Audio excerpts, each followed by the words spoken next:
والله يدعو إلى دار السلام ويهدي من يشاء إلى صراط مستقيم.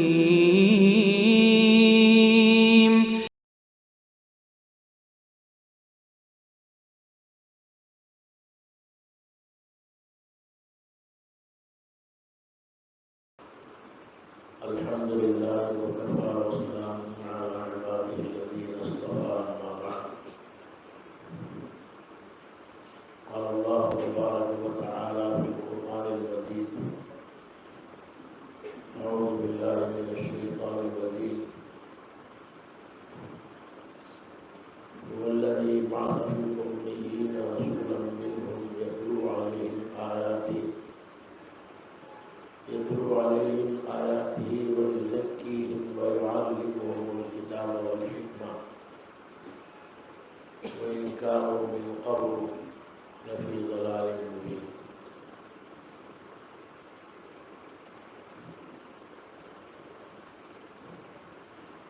وقال النبي صلى الله عليه وسلم: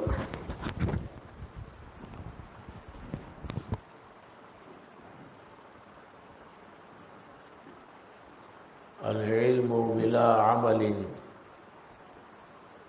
كشجر بلا ثمر، او كما قال علیہ الصلاۃ والسلام.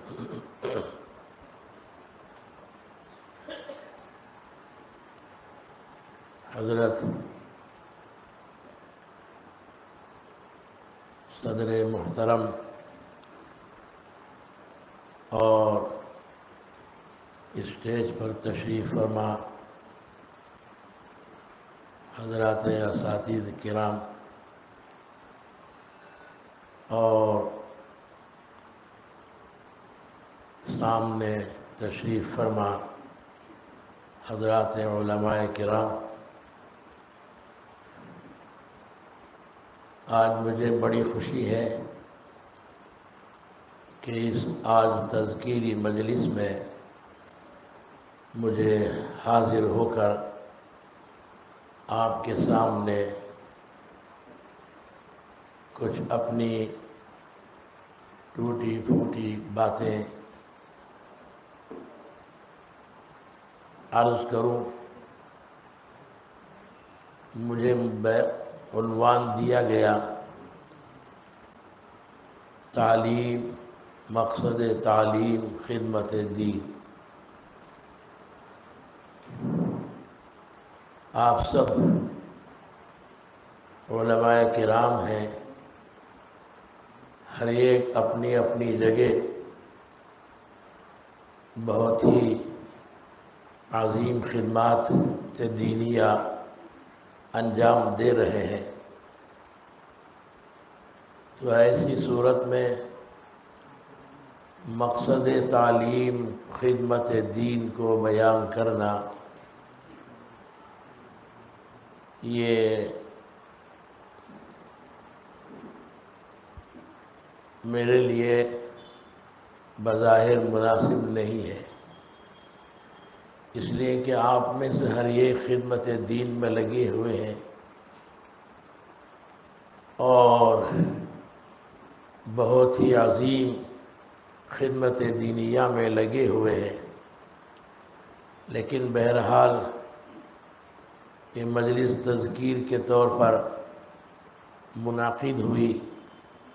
اور مجھے حکم دیا گیا کہ مقصد تعلیم خدمت دین کے عنوان پر کچھ عرض کروں. حضرات علماء کرام، اللہ رب العزت نے اپنے کلام مجید کے اندر ارشاد فرمایا، سرکار دو عالم صلی اللہ علیہ وسلم کے بعثت مقصد کو ذکر فرماتے ہوئے کہ اللہ نے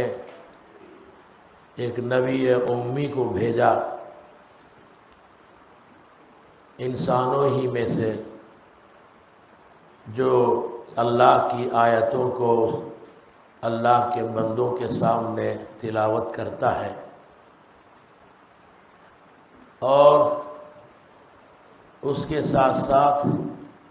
اللہ کے بندوں کا تزکیہ بھی کرتا ہے، ان کے اخلاق کو، ان کے عادت و اطوار کو، ان کی پوری زندگی کو درست کرتا ہے۔ وَيُعَلِّمُهُمُ الْكِتَابَ، اس کے لیے کتاب کی تعلیم دیتا ہے اور حکمت کی تعلیم دیتا ہے۔ ظاہر بات ہے اس میں اللہ رب العزت نے یہ فرمایا، سرکار دو عالم صلی اللہ علیہ وسلم کی بعثت کے مقصد کو بیان فرماتے ہوئے کہ وہ رسول جن کو ہم نے بھیجا ہے میرے بندوں کا تزکیہ کرتے ہیں اور ان کو کتاب کی حکمت کی تعلیم دیتے ہیں۔ تو معلوم یہ ہوا کہ تعلیم کا مقصد یہی ہے کہ اللہ رب العزت نے سرکار دو عالم صلی اللہ علیہ وسلم کو حکم فرمایا کہ میں نے آپ کو اس دنیا میں رسول بنا کر بھیجا ہے، تو آپ میرے بندوں کو تعلیم دیجیے، اس قرآن کو جو آپ پر میں نے اتارا ہے اس کی روشنی میں میرے بندوں کا تزکیہ فرمائیے، ان کے اخلاق کو اور پھر ان کے عادت و اطوار کو، اور جتنی خلوت اور جلوت کے اعمال ہیں ان تمام اعمال کو آپ درست فرمائیے، ان کے اندر اتحاد و اتفاق پیدا فرمائیے، ان کے لڑائیوں جھگڑوں اور جنگوں کو ختم فرمائیے، ان کے دل آپس میں مل جائیں، جڑ جائیں، میں اس لیے آپ کو اس دنیا میں بھیجا ہے۔ چنانچہ سرکار دو عالم صلی اللہ علیہ وسلم نے اللہ کے بندوں کو قرآن کی تعلیم دی اور پھر ان کو دعوت دی اور ان کو سکھایا اور ان سے فرمایا کہ میں تمہاری درستگی کے لیے، تمہارے اخلاق کو بنانے کے لیے مجھے بھیجا گیا ہے اور اس کے لیے میں تم کو قرآن کی تعلیم دیتا ہوں۔ تو اس سے معلوم ہوا تعلیم کا مقصد ہی خدمت ہے، اللہ کے بندوں کی خدمت کر کے ان کو صحیح راستہ بتانا، ان کی صحیح رہنمائی کرنا، قرآن اور حدیث کی روشنی میں ان کو ان کی زندگی کو صالح بنانا، نیک بنانا،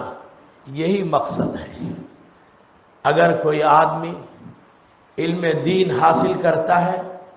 علم قرآن حاصل کرتا ہے، علم حدیث کو حاصل کرتا ہے، تو اس پر بہت بڑی ذمہ داری اللہ کے رسول صلی اللہ علیہ وسلم کی طرف سے عائد ہو جاتی ہے۔ بہت بڑی ذمہ داری علماء پر ہے۔ اگر علماء اس ذمہ داری کا احساس کرتے ہیں، اس کو محسوس کرتے ہیں اور پھر اپنی ذمہ داری کو سامنے رکھتے ہوئے اگر زندگی گزارتے ہیں، اللہ کے بندوں کو ان کی خدمت کرتے ہیں، ان کی اصلاح کرتے ہیں، ان کو صحیح اعمال کی طرف دعوت دیتے ہیں، یہی اصل عالم ہے۔ اور پھر یہ مقصد علم یہی ہے، مقصد تعلیم یہی ہے، وہ اپنے تعلم میں اور اپنے عالم بننے میں اور اس کے مقاصد میں وہ کامیاب ہے۔ اگر وہ عالم بننے کے بعد بندوں کی اصلاح کی فکر نہیں کرتا، ان کی دعوت میں نہیں لگتا، تو وہ اپنے مقصد میں کامیاب نہیں ہے، اپنے مقصد میں کامیاب نہیں ہے۔ سرکار دو عالم صلی اللہ علیہ وسلم نے حجۃ الوداع کے موقع پر یہ اعلان فرمایا، لِيُبَلِّغِ الشَّاهِدُ الْغَائِبَ، جو لوگ حاضر ہیں وہ غائبین تک میری باتوں کو پہنچا دیں۔ تو مطلب یہ ہے کہ حضور اکرم صلی اللہ علیہ وسلم نے حجۃ الوداع کے موقع پر رہتی دنیا تک علماء بن کر مدارس سے نکلنے والے ان علماء کو یہ فرما رہے ہیں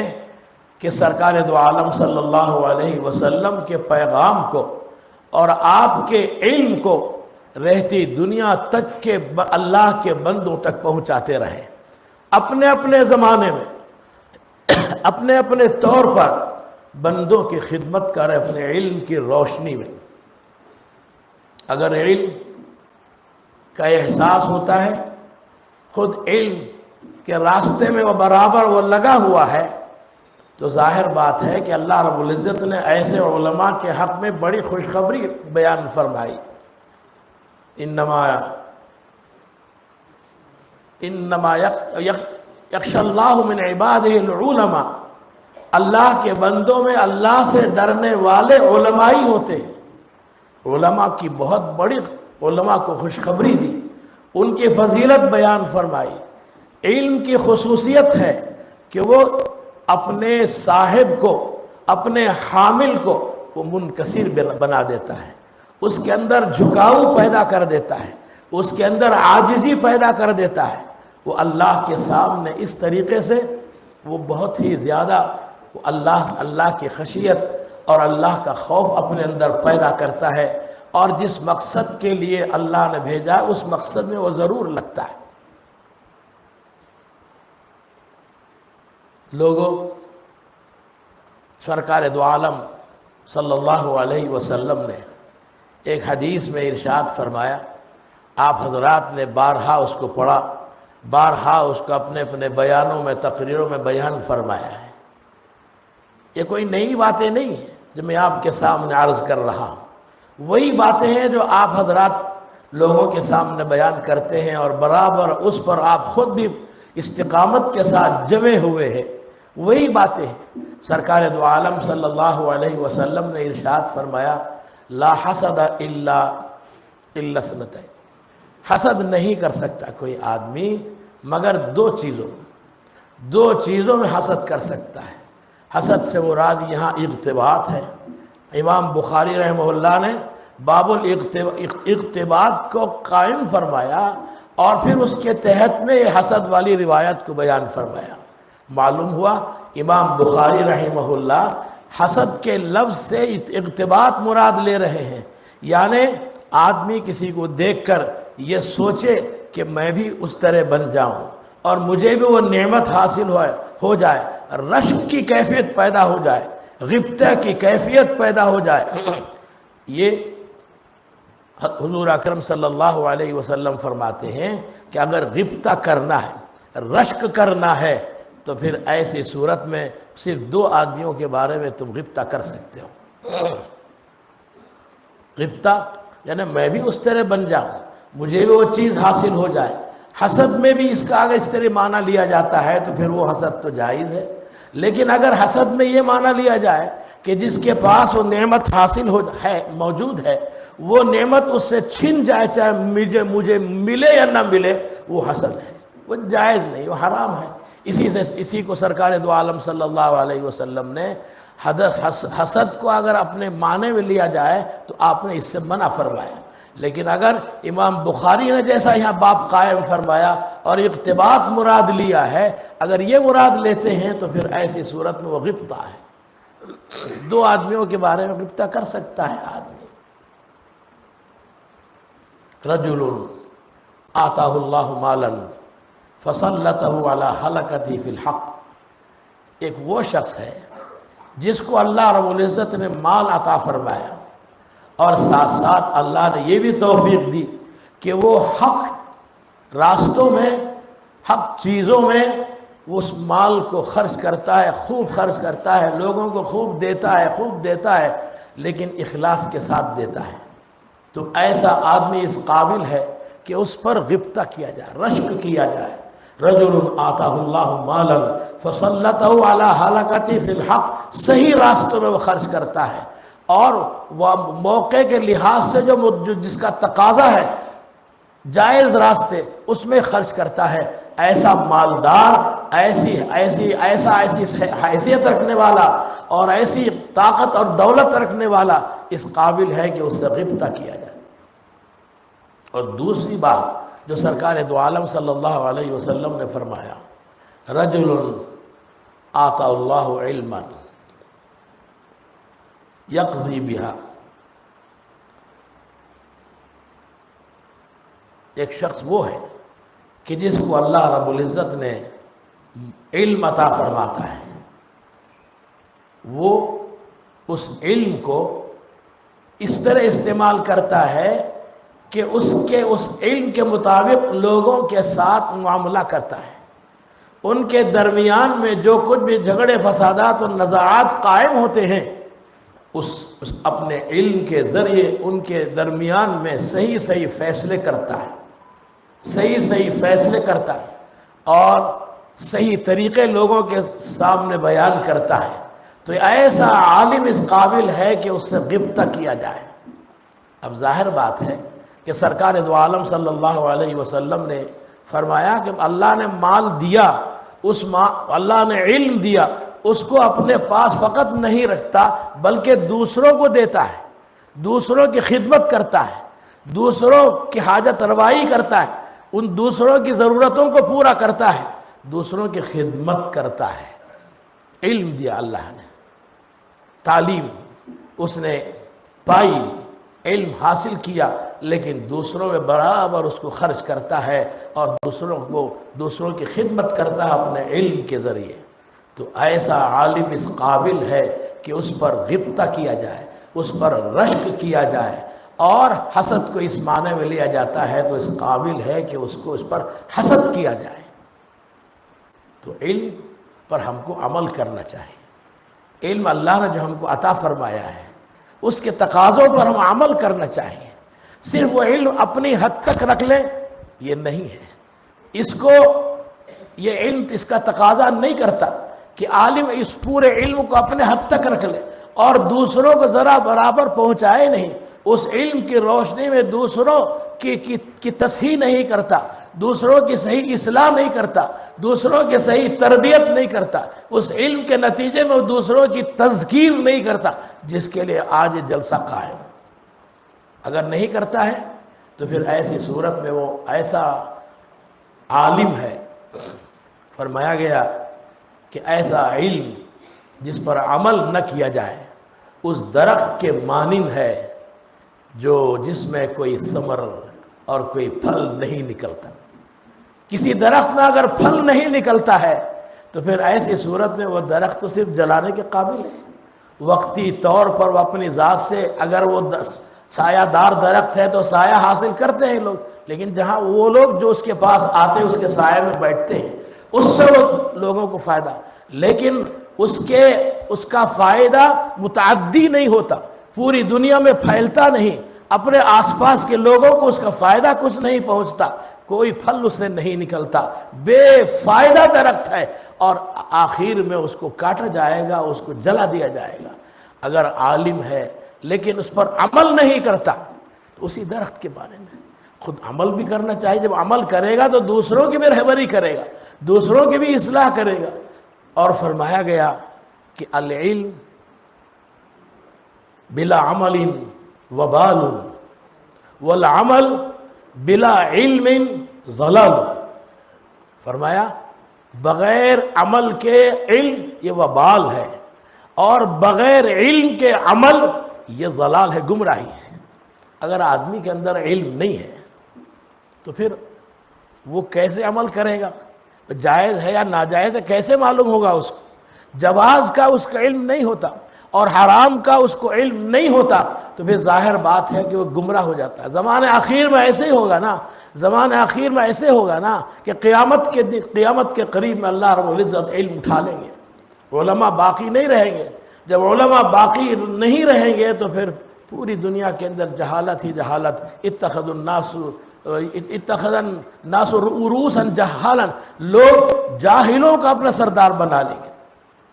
علم اپنے علم کے مطابق ہے، عالم ہے، علم کے مطابق تو عمل کرے گا، دوسروں کی اصلاح کرے گا۔ اگر وہ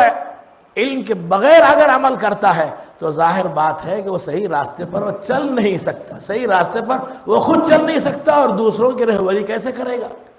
تو اس بنا پر لوگوں ہمیں چاہیے کہ علم کے مطابق خود بھی عمل کریں اور پھر دوسروں کو بھی عمل کی تلقین کریں، اصلاح کریں، رہنمائی فرمائیں۔ اور ظاہر بات ہے کہ اگر ہم عمل کرتے ہیں، دوسروں کی رہنمائی کرتے ہیں، دوسروں کی اصلاح کرتے ہیں علم کے مطابق، اللہ نے جو ہم کو علم کی دولت عطا فرمائی ہے اس کے مطابق ہم دوسروں کی اصلاح کرتے ہیں، تقریر کرتے ہیں اور پھر اصلاح کرتے ہیں، کتاب لکھتے ہیں، تصنیف کرتے ہیں وغیرہ وغیرہ، ان سب میں اصل کیا ہے؟ ان سب کی اصل اخلاص ہے۔ اگر ہمارے اندر اخلاص ہے، اگر ہم دوسروں کی تربیت کرتے ہیں، اخلاص نہیں ہے کہ لوگ ہماری تعریف کریں، میں مشہور ہو جاؤں اور پھر لوگ مجھے کیا مجھے کن کن الفاظ سے مجھے یاد کریں، سے یہ اگر غرض ہے تو ظاہر بات ہے اس سے کچھ فائدہ نہیں ہوگا، اس سے کچھ فائدہ نہیں ہوگا۔ اخلاص اگر ہے تو پھر ایسی صورت میں اس کے ہر بات میں وہ جان رہے گی اور اس کا اثر بہت دور تک پہنچے گا، بہت دور تک پہنچے گا۔ اگر اخلاص نہیں ہے، نام و نمود ہے اور پھر ریاکاری کا جذبہ ہے تو ایسی صورت میں اس کے عمل کا کچھ بھی فائدہ نہیں، اس کے قول کا بھی کچھ بھی فائدہ نہیں ہے۔ لما تقولون ما لا تفعلون، اللہ فرماتا ہے، اللہ پوچھتا ہے کیوں ایسی باتیں کرتے جو تم عمل نہیں کرتے؟ تمہارے اندر اخلاص نہیں ہے۔ دوسروں کے پاس کچھ تعریف حاصل کرنا، قیامت میں حدیث و تفصیل سے حدیث ہے نا موجود کہ علماء کی کس قدر اللہ رب العزت قیامت کے دن ذلیل کرے گا، جبکہ اللہ کے لیے اس نے کوئی عمل نہیں کیا، 3 شخصوں کا۔ اب مجھے اس تفصیل میں جانا نہیں ہے۔ بہرحال لوگوں، ہم جو بھی کام کریں اخلاص سے کام کریں، تربیت کرتے ہیں، دعوت دیتے ہیں، دوسروں کی رہنمائی کرتے ہیں، دوسروں کی اصلاح کرتے ہیں، اخلاص کے ساتھ کام کریں کہ اللہ رب العزت نے مجھے اس کا حکم دیا ہے، سرکار دو عالم صلی اللہ علیہ وسلم کی مجھے امانت حاصل ہے، اس امانت کو کس طریقے سے میں پہنچاؤں؟ امانت میں اگر پہنچاؤں گا سرکار دو عالم صلی اللہ علیہ وسلم کی، تو میں جب قبر میں جاؤں گا سرکار میرے سامنے آئیں گے تو سرکار مجھ سے خوش ہو جائیں گے، میرے امتی تو نے میری دی ہوئی امانت کو تم نے بہت ہی اچھے طریقے سے اور صحیح طریقے سے استعمال کیا، تم نے، سرکار خوش ہو جائیں گے، اللہ رب العزت بھی خوش ہو جائیں گے، بس اپنی رضا سے نوازیں گے اس کو۔ اگر اخلاص نہیں ہے، حدیث موجود ہے، سرکار دو عالم صلی اللہ علیہ وسلم نے فرمایا الناس کلہم حالکون، الناس کلہم حالکون الا العاملون الا العالمون، تمام لوگ ہلاکت میں پڑنے والے سوائے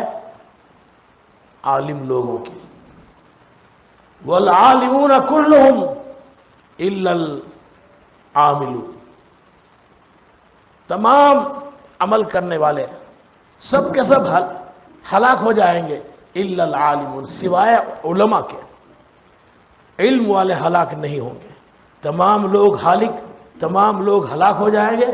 سوائے عمل کرنے والوں، اور فرمایا تمام لوگ ہلاک ہو جائیں گے سوائے علماء کے، علم رکھنے والوں کے، وہ ہلاک نہیں ہوں گے۔ اور فرمایا والعالمون ہالکون الا المخلصون، اور تمام علماء ہلاک ہو جائیں گے سوائے اخلاص کرنے والوں، اخلاص اپنانے والوں کے، وہ ہلاک نہیں ہوں گے۔ لیکن سرکار دو عالم صلی اللہ علیہ وسلم نے فرمایا آخر میں والمخلصون فی علی خطر عظیم، مخلصین بھی بہت بڑے خطرے میں ہیں، بہت بڑے خطرے میں ہیں، پتہ نہیں کب ان کی نیت میں کچھ خطرہ پڑ جائے گا، کب ان کی نیت میں کچھ فتور پیدا ہو جائے گا۔ لوگوں، ہم اخلاص کے ساتھ کام کریں، ہر عمل دعوت کا کام کرتے ہیں اور ہم اصلاح کا کام کرتے ہیں، اخلاص کے ساتھ کریں، اور ضرور اپنے علم کے مطابق، علم کے تقاضے کے مطابق ہم اپنی زندگی گزاریں گے اور اپنے علم کو اس طرح استعمال کریں گے۔